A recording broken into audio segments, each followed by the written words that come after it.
Welcome সবাইকে classmate 24 YouTube চ্যানেলে। আশা করছি সবাই ভালো আছো। মিল্টনের প্যারাডাইস লস্ট বুক 1 পার্ট 40। আজকের ক্লাসে আমরা মিল্টনের প্যারাডাইস লস্ট থেকে পার্ট 13 এর পরবর্তী অংশটা আলোচনা করব।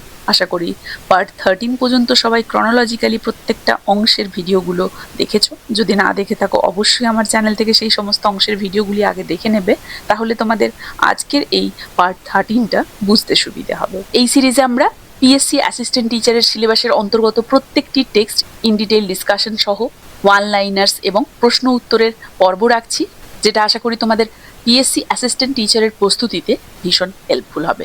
তাই যারাই পিএসসি অ্যাসিস্ট্যান্ট টিচারের জন্য প্রিপারেশন নিচ্ছ এবং আগামী দিনে পরীক্ষায় বসবে তোমরা, তাদের প্রত্যেকের জন্যই আমাদের এই সিরিজের প্রত্যেকটি ক্লাস ভীষণই হেল্পফুল হবে।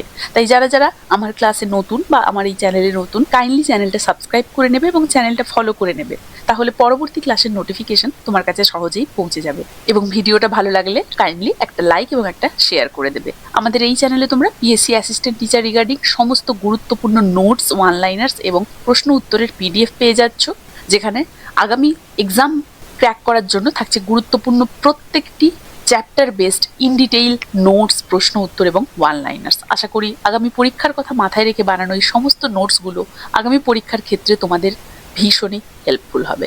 তাই যারা ইচ্ছুক আমাদের এই হোয়াটসঅ্যাপ নাম্বারে কন্ট্যাক্ট করতে পারো। হোয়াটসঅ্যাপ নাম্বারটি আমি ডেসক্রিপশন বক্সে উল্লেখ করে দিচ্ছি। পাশাপাশি তোমরা আমাদের পেইড মান্থলি মেম্বারশিপ কোর্সটাও পারচেস করতে পারো, যেখানে পিএসসি অ্যাসিস্ট্যান্ট টিচারের জন্য একদমই তোমাদেরকে ফুললি প্রিপেয়ার করিয়ে দেওয়া হবে। থাকছে ফুল সিলেবাস বেসড প্রত্যেকটি টপিকের ওপরে ইন ডিটেইল ক্লাস, প্রশ্ন উত্তরের ক্লাস এবং ওয়ান লাইনার্স ডিসকাশন। তাই যারা ইচ্ছুক, পেইড মেম্বারশিপ গ্রুপের লিঙ্ক আমি এই ভিডিও ডেসক্রিপশন বক্সে দিয়ে দিচ্ছি, তোমরা পারলে জয়েন করতে পারো। এছাড়াও যে কোনো ধরনের প্রশ্ন থাকলে বা ইংলিশ রিলেটেড যে কোনো বিষয়ে যে কোনো জিজ্ঞাসা থাকলে তোমরা আমার টেলিগ্রাম গ্রুপ এবং হোয়াটসঅ্যাপ চ্যানেলটিও ফলো করে নিতে পারো। টেলিগ্রাম গ্রুপ এবং হোয়াটসঅ্যাপ চ্যানেলের লিঙ্ক এই ভিডিওর ডেসক্রিপশন বক্সে আমি উল্লেখ করে দিচ্ছি। তো দেখো, এর আগে পর্যন্ত আমরা কি দেখেছিলাম? মিল্টন সেখানে অনেক ফলেন অ্যাঞ্জেল, যারা পৃথিবীতে নিজেদেরকে পৌত্তলিক দেবদেবী হিসেবে প্রতিষ্ঠা করে উপাসনা পাচ্ছে, তাদের বর্ণনা শুরু করেছিলেন। কারণ কি? স্যাটানের ঈশ্বরের বিরুদ্ধে বিদ্রোহ ঘোষণা এবং তারপরে স্বর্গের 1/3 দেবদূতকে নিজের দলে টানা, যুদ্ধে পরাজিত হওয়ার পর ঈশ্বর তাদেরকে যে স্বর্গ থেকে বিতাড়িত করেন সেগুলো আমরা দেখতে পেয়েছিলাম। টানা 9 দিন ধরে বিশাল অন্ধকার গহ্বর দিয়ে নিচে পড়তে থাকে। নিচে অবশেষে তারা নরকের জ্বলন্ত আগুনের হ্রদে পড়ে যায়। সেখানে তারা 9 দিন অচেতন অবস্থায় পড়ে থাকে। স্যাটান প্রথমে জেগে ওঠে, চারপাশের ভয়াবহ পরিস্থিতি লক্ষ্য করে। তার পাশে কে ছিল? তাদের প্রধান সেনাপতি বেলজেবাব।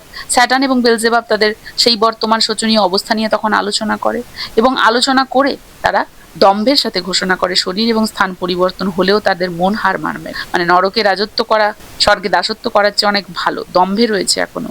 স্যাটান আগুনের হ্রদ থেকে উঠে এসে দাঁড়ায় ডাঙার দিকে, বিশাল সেনাবাহিনীকে জেগে ওঠার জন্য বজ্রকণ্ঠে আহ্বান জানায়। তার ডাকে সাড়া দিয়ে হাজার হাজার সেই পতিত দেবদূতরা আগুনের হ্রদ ছেড়ে সমতলে এসে একত্রিত হয়। স্যাটান সবাই একত্রিত হওয়ার পর তাদের উদ্দেশ্যে ভাষণ দেয় এবং মিল্টন সেই সমস্ত প্রধান দেবতাদের নাম বলতে শুরু করেন এখানে, যারা পরবর্তীতে, মানে স্যাটানের সেই সমস্ত অনুসারীরা, ফলেন অ্যাঞ্জেলরা, যারা পরবর্তীতে পৃথিবীতে পৌত্তলিক দেবতা হিসেবে পূজিত হয়েছিল। যেখানে আমরা প্রথমেই মোলকের নাম পেয়েছিলাম, এক অত্যাচারী রাজা যে অ্যামোনাইট জাতির দেবতা হিসেবে পূজিত হয়েছিল। শিশু বলি সে পছন্দ করত এবং রাজা সোলোমনকেও বিভ্রান্ত করে সে নিজের মন্দির, ঈশ্বরের মন্দিরের ঠিক বিপরীতে নির্মাণ করিয়েছিল। সেই কলঙ্কিত পাহাড় আমরা দেখেছিলাম হিন্নোম উপত্যকা, যেখানে সে তার উপাসনা কেন্দ্র তৈরি করে, যেটা পরবর্তীতে তোফেত বা গেহেনা নামে পরিচিত হয়, যেটার মানে হচ্ছে নরক। বোঝা গেছে? এতদূর পর্যন্ত আমরা দেখেছিলাম।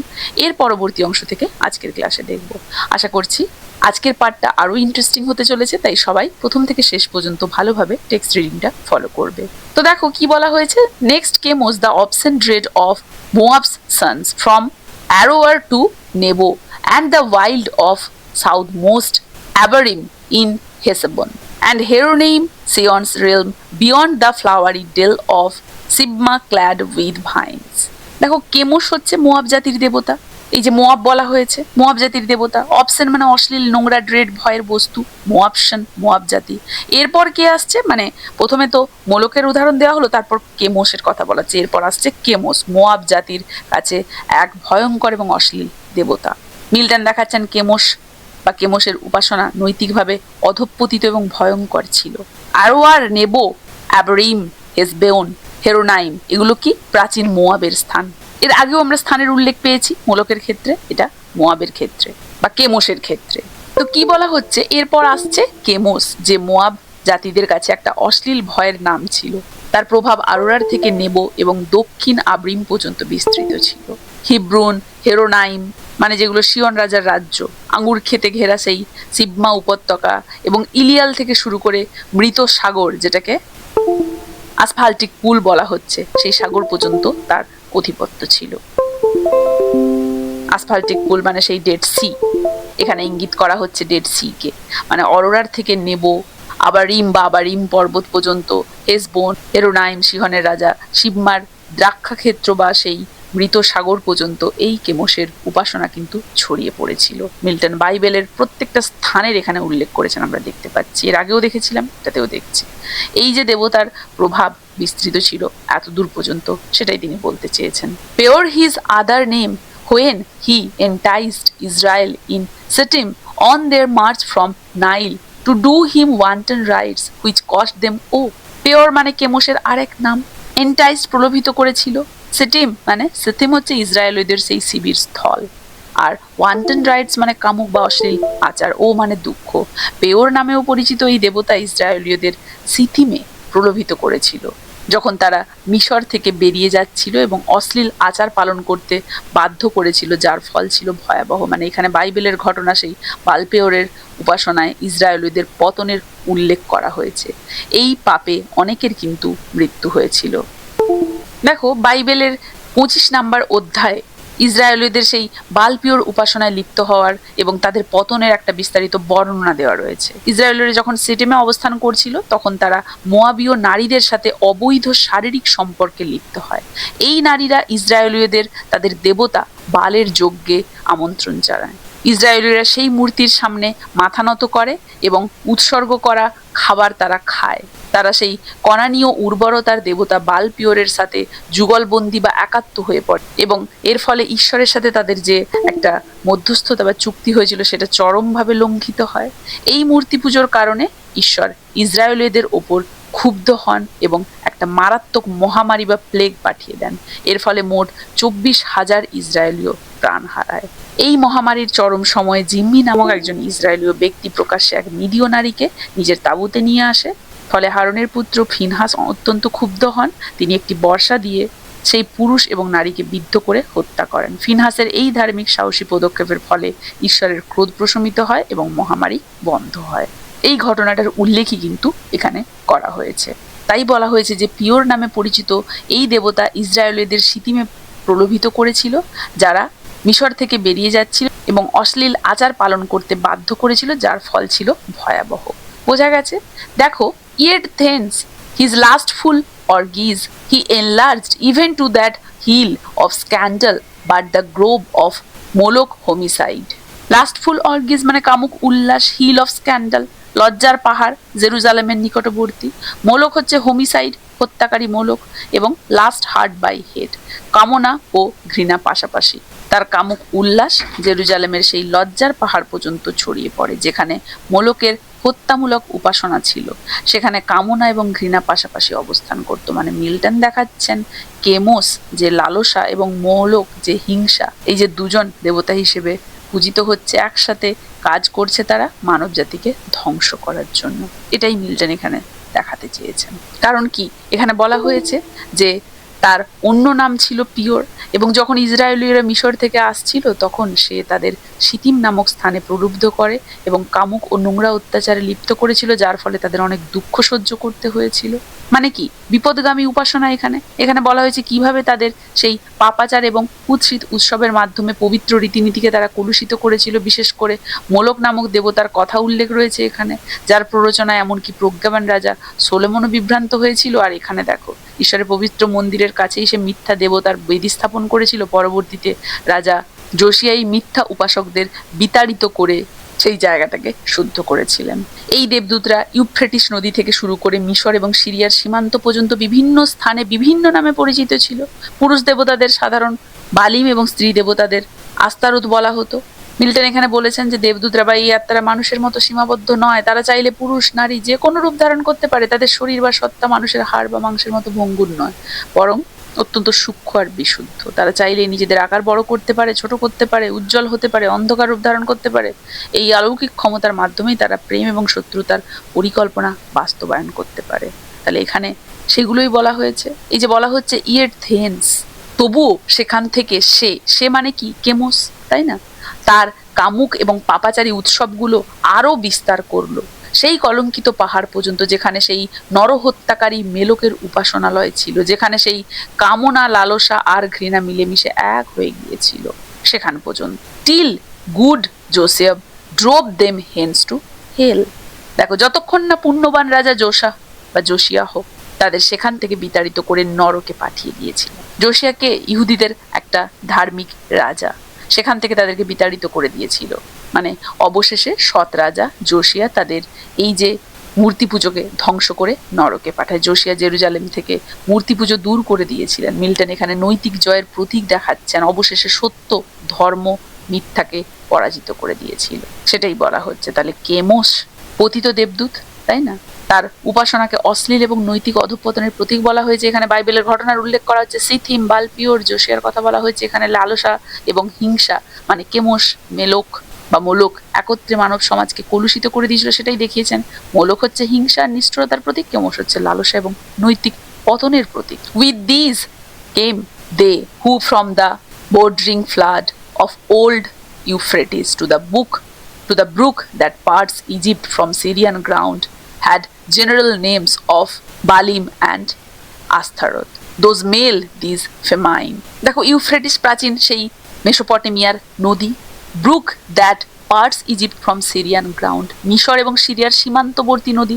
বালিম হচ্ছে বালের বহু বচন, পুরুষ দেবতা একজন। অ্যান্ড অ্যাস্তারথ হচ্ছে নারীরূপী দেবতা, বলেছিলাম একটু আগে। বাল এবং অ্যাস্ট্রেট বলা হয়েছিল ইউফ্রেটিস নদী থেকে শুরু করে মিশর, সিরিয়ার সীমান্ত পর্যন্ত অঞ্চলে এরা বালিম পুরুষ দেবতা এবং আস্তারথ নারী দেবতা নামে পরিচিত ছিল। মানে মিল্টন দেখাচ্ছেন সেই ফলের অ্যাঞ্জেলরা বিভিন্ন দেশে বিভিন্ন নামের দেবতা হিসেবে পূজিত হচ্ছিল, সেটাই বলা হচ্ছে। যে যতক্ষণ না পুণ্যবান রাজা জোসিয়া এসে তাদের সেখান থেকে বিতাড়িত পায়, যে এদের সাথে তারা এসেছিল যারা প্রাচীন ইউফ্রেটিস নদী থেকে শুরু করে মিশর এবং সিরিয়ার সীমান্তবর্তী এলাকা পর্যন্ত ছড়িয়েছিল, যাদের সাধারণ নাম ছিল বালিম এবং আস্তারোথ। আস্তারোথ নারী দেবতা, বালিম হচ্ছে পুরুষ দেবতা।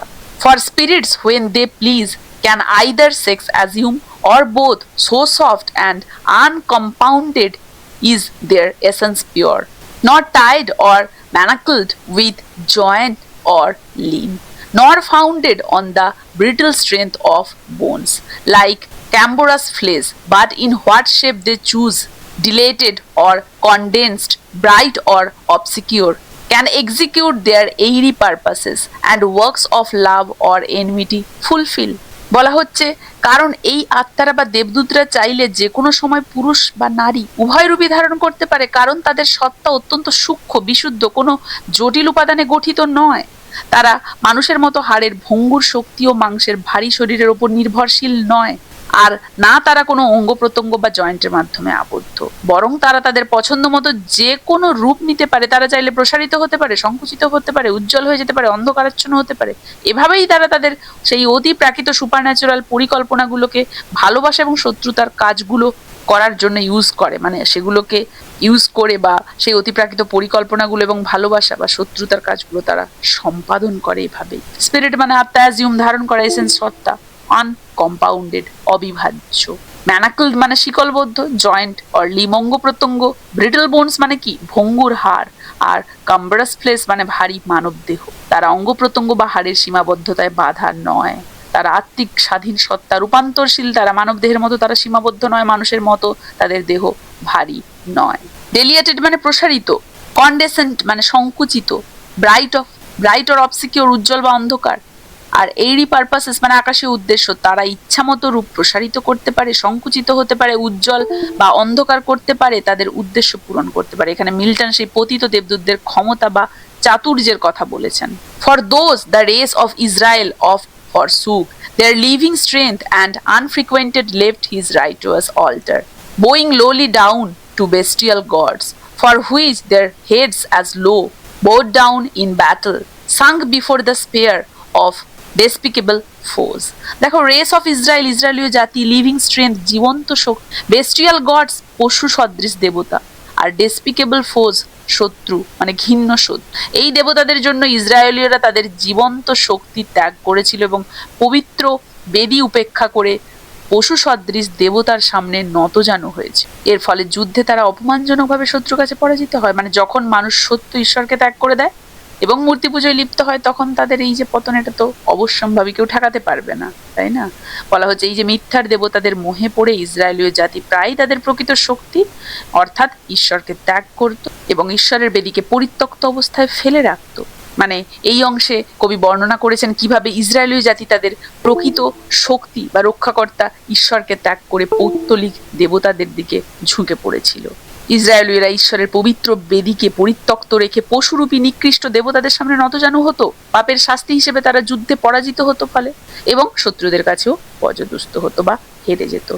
তাহলে এখানে আমরা দেখলাম, মিল্টন দেখালেন যে পতিত দেবদূতরা বিভিন্ন অঞ্চলে বিভিন্ন নামে পূজিত হচ্ছে, বালিম, অ্যাস্ট্রোরথ। ব্যাখ্যা করছেন সেই সমস্ত আত্মারা ইচ্ছে মতো লিঙ্গ রূপ ধারণ করতে পারে। ইসরায়েলের ধর্মচ্যুতি এবং যুদ্ধ পরাজয়ের ঘটনাটাও মিল্টন এখানে তুলে ধরেছেন। তাহলে প্রতীকী অর্থে এখানে ভোগবাদ এবং মূর্তি পুজো দেখা গেল, ধর্মত্যাগের ফল এখানে দেখা গেল, বোঝা গেছে। এই অংশে মিল্টন তাহলে ইসরায়েলীয়দের সেই ঈশ্বরকে পরিত্যক্ত রেখে দিয়ে ঈশ্বর পুজোর নাম করে পশুরূপী নিকৃষ্টদের পুজো করা এবং তাদের সামনে নতজানু হওয়া, ফলে যে পাপ তাদের হয়েছিল সেই পাপের ফল হিসেবে যুদ্ধে পরাজিত হওয়া, শত্রুদের কাছে পরাজিত হওয়াটাকে তুলে ধরেছে। আশা করি এতদূর পর্যন্ত সবাইকে বোঝাতে পেরেছি, কারো কোথাও অসুবিধে নেই। কার কেমন লাগলো জানাবে, ভালো লাগলে অবশ্যই একটা লাইক এবং শেয়ার করে দেবে। এই অংশটা এখানেই শেষ করছি। দেখা হচ্ছে প্যারাডাইস লস্টের পার্ট 15 নিয়ে এর পরবর্তী ক্লাসে।